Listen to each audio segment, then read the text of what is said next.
Right, welcome back to section 2 of the View from the Lockman End podcast. This is where we'll cover the Hull City section, which is what we've traditionally done. We'll chuck a bit of league football into it. Right, City. Dozen games in.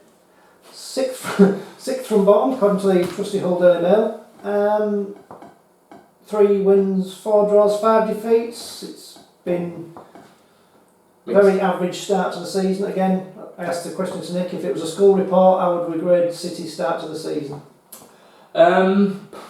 C, maybe bordering on a D now. Mm-hmm. A bit like Ferriby, City played Sheffield Wednesday just before the international break. So a penultimate game before the October international break. Beat Sheffield Wednesday 1-0. Really good performance, clean sheet. Tommy's got his first goal since he came in from Gillingham with an absolutely beautiful header. And City played a really good pressing game against the Sheffield Wednesday team who just bit to Middlesbrough and hammered Middlesbrough the weekend before. I think they've been to Middlesbrough, hammered Middlesbrough, came here, right up the top of the table. City played really well, and I thought, it's clicked now. I think that took them into the top half, even just overnight, top of the bottom half anyway. Looked like it was clicking, and then they went and got smashed by Huddersfield away, and then they're coming off a really, really disappointing home performance QPR on Saturday. And all of a sudden, they've gone from bottom of the top half / top of the bottom half, now like you say, the 6th from bottom. Instead of spying the playoff places, which seemed within reach 2 games ago, now look very much in a relegation fight, and I think the manner of the performance on Saturday against QPR will worry them. Certainly worried me. QPR are a good team, I thought.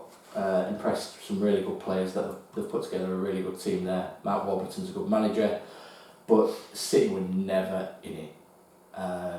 Started really sloppily. The possession of the ball, they were awful. They were passing like a Northern Counties team, honestly. And the pressing game was nowhere to be seen, was it? I mean, QPR were just strolling. And then they scored a fantastic goal from Jared Bowen. Route 1, yeah, but a brilliant goal. Brilliant goal from a brilliant player, the brilliant player in that team. Went in front. You'd think that would give you a lift, but just nothing there. Yeah, but you don't think if you're bringing in League One level players, and that's kind of where your budget's at, then a relegation battle is kind of inevitable anyway. Yeah. I think the loan market hasn't been used particularly well. We're not getting kind of any value from them loan players in the squad either. No. I think that's too simplistic, really, because I think. Starting on. Yeah, well, we've read your blogs. Just go on there. That's me. Just like the plots to your books. No. I think you're right. If you bring in the wrong League One players, you end up with a League One team. I think there are teams who do it really well, who go out and they find players. Preston are the ultimate example, I think. They keep bringing in players from Ireland, from Scotland, from League One, and they consistently get better season on season. Whereas you see in City, we bring in players from wherever, and we don't look good enough. I think particularly in midfield. I think we seem to have found maybe a settled back four. Was impressed with Callum Elder at left back a couple of times I've seen him. I think he looks a good player. Goalkeeper George Long's having a good season. Man of the match on Saturday, that says it all, isn't it? And obviously it could have been 6 or 7. Yeah. Striker wise we're not great, but we've got Gwizdicki and Bowen either side, so it don't particularly matter. But in midfield, that's where we don't look great. And like you say, we brought George Honeyman in from Sunderland, who were in League One. We've got Jackson Irvine, who's not really hit on his previous form, has he? No. Kevin Stewart is having some good games, but can't play on his own. No. I think I want to say it was. It made some glaring errors and cost us one of the penalties. I think he could have stopped that, but I think he's one of the few bright things. Yeah, I thought it was his poorest game for a while, though, but I think it was a lot of people poor. Certainly, I thought it was Honeyman's worst game for City. But that Sheffield Wednesday game, I thought midfield was great that night, and City looked a top half team. Since then, certainly the Cardiff game before that and the QPR at home game, the midfield's looked nowhere at it, and City are poor. So I think that's the key to it. Certainly, if you're going to play the pressing game that Greg McCann wants to play, midfield is crucial. And it just we haven't got a strength in depth in midfield. I know tactically you said to me before City are kind of like getting it wrong with the Eves signing in terms of he's the big old fashioned that kind of target man. It just strikes me that we have two wingers who play on the wrong foot. Yeah. They're not wingers in the traditional sense. No, are they? they're not Press true forward, wide men. yeah. They play to start off wide, but then they're always looking to cut in and to shoot. And the plan B is to bring on Bowler, who's pretty much the same. Yeah. So what's happening is you've got a big lump centre forward, be it McGuinness or Eves, and they're not getting what you normally class as traditional centre forward balls. Yeah. I mean, to go back to that goal, he scored, you're talking about, that came Cracking. from a great crossing from Lehigh, didn't Lehigh, it? yeah. A deep position, didn't it? Rather That's right. than wingers kind of getting to the bylines. And so, we seem to be Oh, lacking. no, We're lacking. To me, we're lacking width in the final third, and so then you get in sort of the centre forwards going out wide. None of our wingers, none of our fullbacks are really like El Mohammedi was 5-6 years ago when he come racing down a great cross. Yeah. So you're thinking, well, why not play 4-4-2 and just have them two up front, or maybe play with a false nine?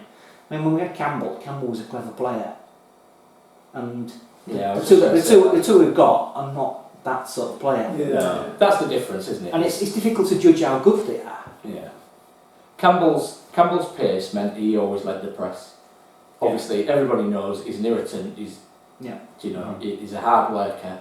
He presses from the front, so that's the first thing you lose without him. And then the second thing is, he in that second half of last season, his all-round play and his assists for Bowen, his through balls, his dropping off and getting the ball, that was really underrated. Yeah. From what we'd seen, obviously when Campbell was here the first time, he was like the quick striker on the shoulder of the defender. Now he's matured a lot. He's a much better player all round, and that's what we've lost. And in fairness to him, to Tom Eaves, he's been a good goal scorer in League One. That isn't his game. Dropping off, getting onto the ball. He hasn't got a great touch. He hasn't got a great turning circle because he's a big lad. Yeah. And McGuinness again, he's a real hard worker, isn't he? He'll run the channels for you. He'll do all the dirty work. But he's never been a technically good footballer. So why is McCann brought Eves in then if he's going to, even if you've got wingers who are going to get to the ball and cross? Is it McCann who's brought him in? Well, yeah, I mean. And then you've got Plan C, which is Noberto or whatever his name is, Balok or Baloo or whatever. Oh, they got from and Italy. I saw him in the 223 games, and he looks like a slow Peter Crouch, and he goes down easier than sort of like Tom Ince, so that's a little. Well, I thought he was going to. I was ready for the slot then. When you add the fact he's 6'5" and doesn't come back to head out corners, but expects King Louis Potter at 5 foot and 5'5" and a peanut to come back. I just can't see that one working. I hope I'm wrong. I hope he does come in and he proves me wrong, but. I don't know the Italian 6'5" centre forwards, I'll be honest with you. No, he's Hungarian, isn't he, or something? He's Hungarian. Oh, is he from the Italian league? What He played for Palermo, didn't he? Yeah, I mean, he's a free agent, he's a punter. He is. Is he Nick Proshvitz in disguise? Is that No, he's not that good. At least he was cheap. No, I mean to go back to Nick's point about Eves, I think Eves is the sort of player you would sign. He was free, that's the market we're in. And he's got a lot of goals in League One. So somebody in a championship was always going to take. Why did he score the goals in League One? Because presumably he had the place I would think score the goals. I think he was probably playing. He hadn't got that, has he? No, So what's McCann kind of thinking there? Well, that's what I mean. I think he's the sort of player you would sign, but I don't think he's the sort of player you would sign for what City's system is supposed to be. Well. Yeah. Okay, I don't know how much. how many times has he been on radio? It's Tom Eaves ringing up and Good it's job, give us a pattern. No, It's classier than that. It's actually a reminder to put my bins out. So Another Tommy's reference. I mean, let's get But yeah, it just seems odd that you're bringing a target man who you know what his strengths are, but then you don't kind of make any attempt to place them Well, I because think that's not the players you've got. when you look at the other side, you take somebody like George Honeyman, who has been signed specifically to play that system, because obviously Marcus Henriksen can't play in this system. Marcus Henriksen is not special enough a player to go and play midfield and press the opposition. So they've signed George Honeyman specifically for that job, which, in terms of recruiting, City's recruiting has taken a lot of grief this last few years. But they've gone out, they've identified a player for the system, and they've signed him. Someone like Tom Eaves, he's come in and he's been asked to do a job that Fraser Campbell was doing last year. Now, with all the will in the world, Tom Eaves could have scored 10 goals to this point instead of 1, and he wouldn't be a quarter of the player Fraser Campbell is, because Fraser Campbell's been a top player. Kid's got an England cap. I think I'd rather have Henriksen in a wheelchair out there. What is the crack with Henriksen then, as a sort of like an outsider looking in? I know there's a big debate on Twitter with regards to is he just not rated by the manager, or is it deeper? Well, I think the thing with Henriksen is, obviously, he wanted to go. He wanted to leave in the summer. I think his family are already gone. City turned down offers for him in January, extended his contract on the last day, wasn't it? yeah, with the extension clause. So obviously he wasn't. That he didn't to even that. know about. Automatically No. kicked in, I presume. City had the right to do that, Yeah. but obviously it wasn't his decision. Yeah. So they've extended his contract, and I think the general opinion is everybody was happy with him going in the summer. Now, for whatever reason, either the clubs... It just didn't work out. No, well, he's turned down some moves, and City have turned down some offers. So the right offer hadn't come in, the right club hadn't come in, and so he's still here. And in the meantime, I think Grant McCann's not been impressed with having a player who wanted to go, and he feels he's replaced him. So, but now... Will he go in January? Well, I would think he would hope to go in January. I mean, he'll definitely go by the end of the season because now he's out of contract. But now you've got a player who don't really want to be here, but is here.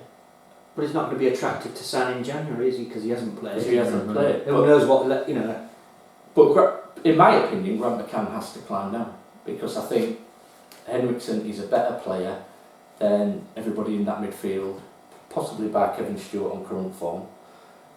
He's an international footballer, isn't he? He's an international footballer. I mean, this doesn't fit the system. He's played attacking midfield for years before he came to City. He's played defensive midfield for City. He'll go and play anywhere and be better than the players we've got.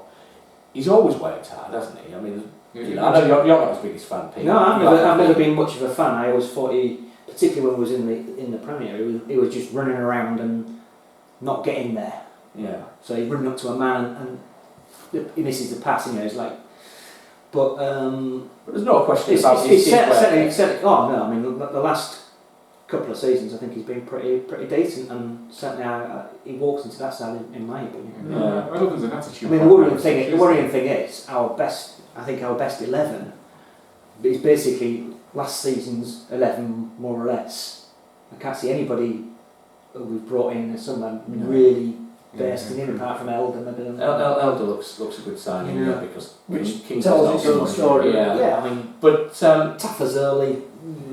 He was alright, sir. Yeah, he's an emergency rather than your first choice. He's cumbersome. Well, device is cumbersome, but I mean, it's more cumbersome. Well, he's got a bit more ability about his game, yeah. a bit more judgment, I think. I think the only, to give Grant McCann some credit, is nobody but him and Marcus Henriksen know what was said between them. No. Yeah. So, for whatever reason, he's taken against him, but I think in the short term, when you're struggling, use all the tools that you've got. Yeah. And cutting off your nose to spite your face. Absolutely.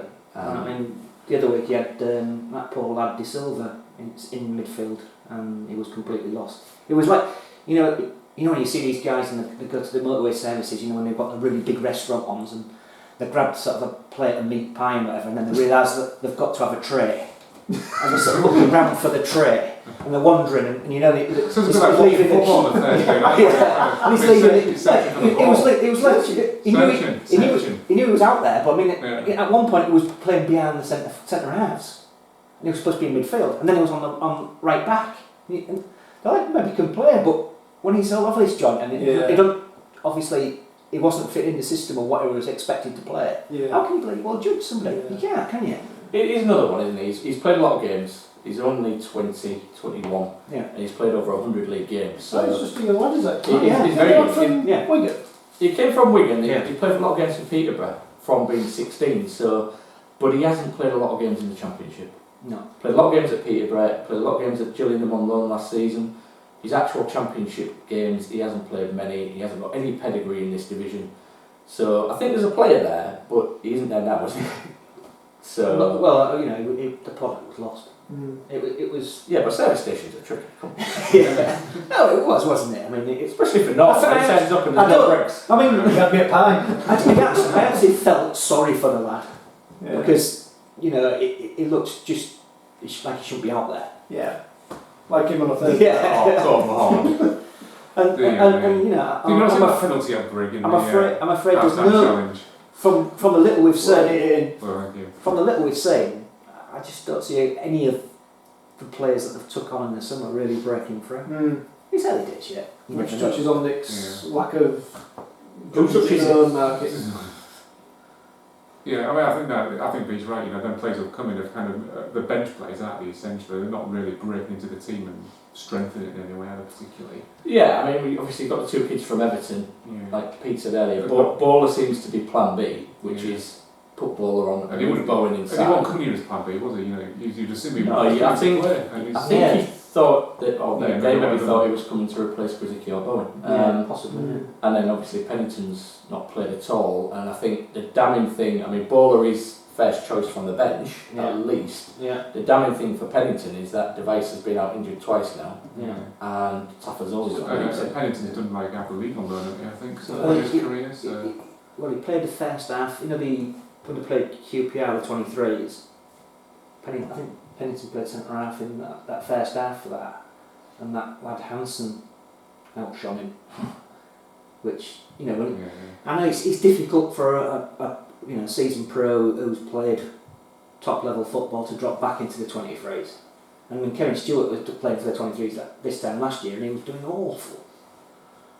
But you know, when you're not shining in the 23s, and not as a centre back as well, when you can kind of control the game a bit more. It's a little bit of a worry. Be a leader.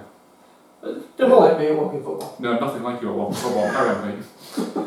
The whole thing, I mean, like I say, I think we're in a relegation battle. I always did. I think they're a team who can beat anybody. So I think somebody asked me at the start of the season where they're going to finish, and I honestly thought they could have finished anywhere from about 6th to 24th. They're that sort of team. Really inconsistent, possibly struggling to adapt to what McCann wants them to do. And to... Does McCann maybe have to kind of adapt to what he's got then, like you say, a little bit more? Possibly. I mean, very similar. You know, we talked earlier about Chris Balder. He wants to go and play 4-3-3 in the Northern Counties. Grant McCann wants to go and play high pressing, passing football with a squad that possibly isn't there. Yeah. And certainly, like we talked about midfield earlier, George Honeyman does that job quite well. You can't do it for 90 minutes. Nobody can do it for 90 minutes. Whenever he goes off, we suddenly look really light. Like Pete said earlier, Lopez comes on, or somebody else comes on. Well, it's Lopez generally, or Dan Batty, and it's not the same. And then the whole thing takes a hit, or Honeyman doesn't start and we don't look great, and then he comes on and maybe you get a bit of pressing. Our substitutions don't seem to improve as much.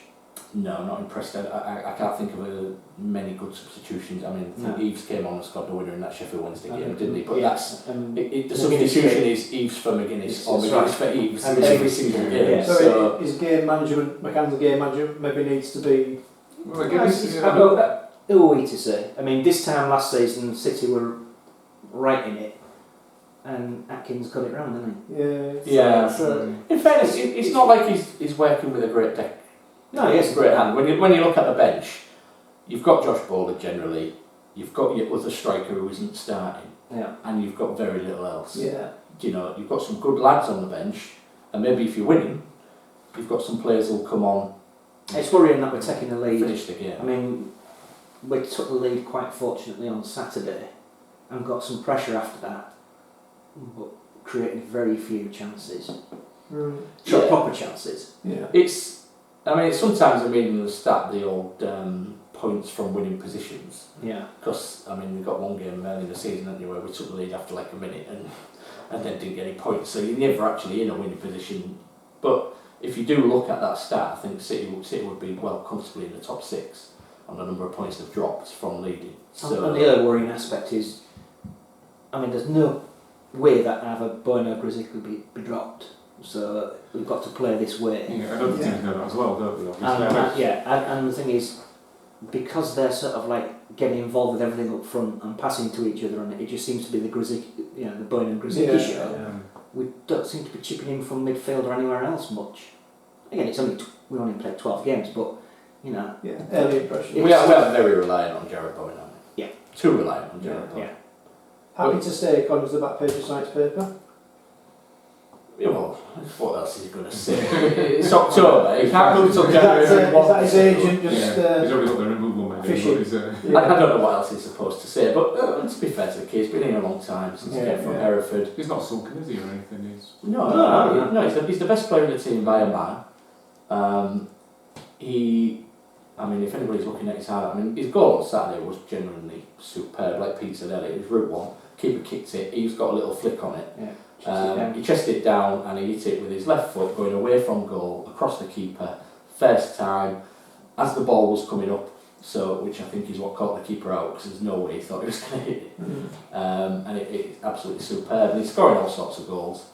But like I say, when you're over reliant on 2 players, I think the Cardiff game recently, didn't we? We saw Warnock set up to really try and nullify them 2, and it worked for quite a lot of the game. Yeah. And the game probably changed when Bowen came inside just to give him a different threat. So they are too reliant on them.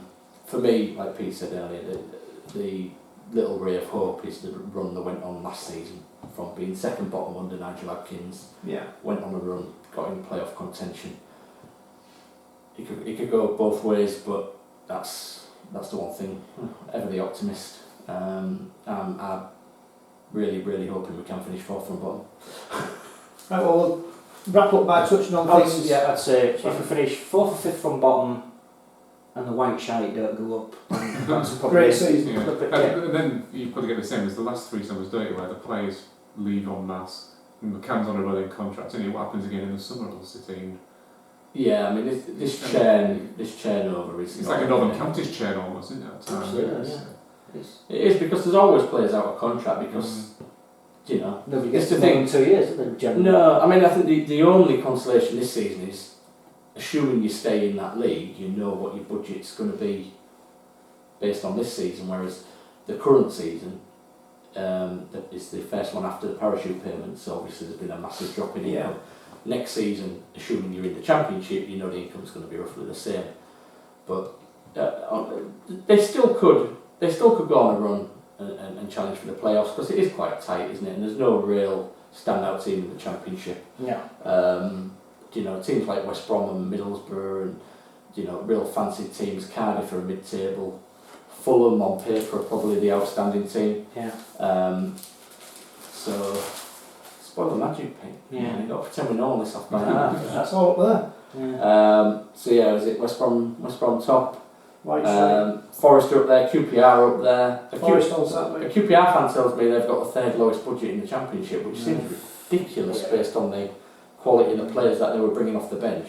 Yeah. A guy like Mark Pura, we couldn't hope to Yeah. afford, and Jordan Hugill, who was on loan from West Ham. Yeah. If that's the 3rd lowest budget in the Championship, they're doing something seriously right, because they were a good side. Yeah. Well, talking of budgets and money for next year and revenue, like you slightly touched on there, on Saturday coming we've got the Derby game, Derby County game, should I say, not the Derby game, the Derby We County. don't have any derbies. No, that's true. The tickets have been reduced across the board. It's 15, Half price. half price, £15 to get in. We touched on this during the break. Is this a climb down from the ownership? Are they seeing the light in terms of crowds are massively down this year? Do you think they've seen a massive drop in income and now they're kind of like rearranging the deck chairs on the Titanic, hoping to get a last few quid in? Or is it a genuine olive branch? I think it's a bit of both, if I'm honest. I mean, the story I was told before Iabalam talked to the press recently was that they'd been at the under-21 game, the England under-21 game that we all went to, and just were sort of saddened by actually seeing the crowd and being at a game. Kids there. People enjoying What are these things? Yeah, and I was told it was a bit of an eye-opener. And then, to be fair to him, that's what Iabalam said in his recent All Daily Mail interview. So, if you go back over the last year, they have put the name back on the shirt. They've changed the badge away from the controversial one that everybody hated. They've started using Hull City everywhere. They've changed the concession model. Now, Iab was quite clear recently that he didn't want to, but they have. They've changed the ticket model back to what it was before they changed it to the membership scheme. Now he has somewhat apologised for the last few years, and now we're seeing something which we haven't seen for a long while, which is a genuine attempt to get a crowd in and a ticket offer. So everybody will be cynical about the motivation for that, and the fact that the crowds are low. They rely on the revenue from the fans far more than they have done with the parachute payments and the Premier League money. Whatever, I don't care. I just want to see the club progress. And without this olive branch, however seriously you take it, without trying to get people on board, without people supporting, this club is disappearing. It's disappearing into League One and maybe lower, because you can't sustain a club like ours on crowds that are far lower than everybody else's. Do we think it's disappearing from the public's conscience as well? Are we in danger of losing that generation, or that probably 10,000 City fans that no longer go? Are we in danger of them just you talk about a club that's just coming off the best decade it's ever had in its history. Yeah. Brilliantly written about in Rich Garden's book, which we went to the book launch the other month, didn't we? Which was awesome. When you read that book, you can only be seriously depressed about this. It is a different club in 4 years. And even 4 years ago there was acrimony everywhere, wasn't there, Pete? There was trouble over membership schemes and the attempt to change the name. And they're like halcyon days compared to now. And it was horrendous then. So, yeah, we've wasted the chance to build. It's gone. Yeah. It's gone. The Premier League is like a distant memory now. That'll never come round again. That will never come round again. But we can do now. I'll say never. Well, you someone might go for the playoffs yet this season. Well, we'll all be dead, don't we? No. Not with them at the helm. Without something serious and outrageous happening, that's not happening again. And what you can do now is stop the bleeding. And that's what's happened. We've been bleeding for the last 3 years. And it's just been getting worse and worse and worse. I completely understand why people don't go. I understand why people don't want to support a club that the Arms own. And I understand why now, when there's only 10,000 people rattling around the stadium and the team is average, people don't want to go and watch that. But all that does is continue to hurt the club. And, people go on about Blackpool and the Not a Penny More campaign, which is fine, that's what they were doing.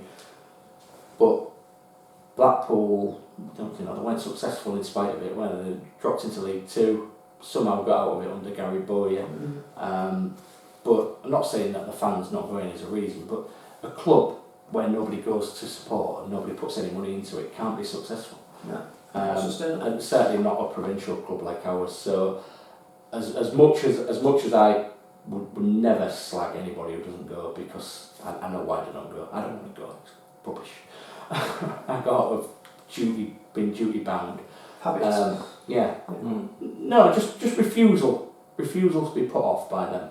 Yeah. That has always been my thing. I refuse not to go and support my team because of the Alms. But I really hope this is the start of a little bit of a rebound, because, like I say, these last few years with the lack of concessions, we've probably lost a generation of kids. Yeah. And they need to come back. And a game like Saturday, where there'll be a reasonable crowd, there'll be a reasonable atmosphere, there'll be a lot of kids hopefully. I really hope this is the start of something, because in my opinion we need to keep the club going while the Allams are still here, and we need to see them out, because I just don't see an end to their ownership really. So whatever his motivation, I am glad that Iab is doing something. So I'm not going to give him any credit for that really. It's all his fault, but at least he's trying something.